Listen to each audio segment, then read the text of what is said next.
En cette période où sévit la pandémie du coronavirus, on multiplie des séances de sensibilisation et de formation pour éviter la propagation de la maladie. C'est dans cette dynamique que le service d'otorhinolaryngologie d'Abidjan, un des services les plus exposés du secteur médical, a décidé de renforcer les capacités de ses agents sur la biosécurité.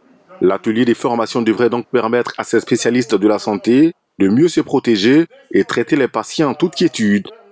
En otorhinolaryngologie et chirurgie de la face et du cou, vu les signes du Covid-19, nous sommes en première ligne, tous les signes la plupart des signes sont des signes ORL et les patients viendraient pour ces signes-là.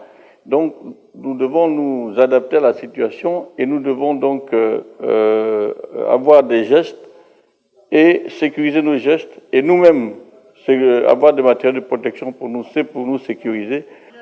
Plusieurs thématiques ont été abordées au cours de cette importante rencontre. Et pour le formateur, celles-ci aideront efficacement les participants à éviter les hauts risques en milieu hospitalier durant cette crise sanitaire mondiale.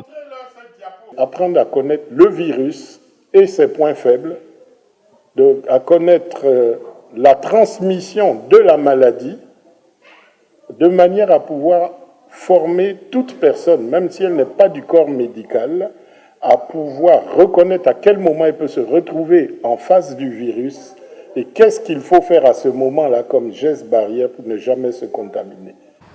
En Côte d'Ivoire, le premier cas confirmé de coronavirus a été détecté le 11 mars dernier.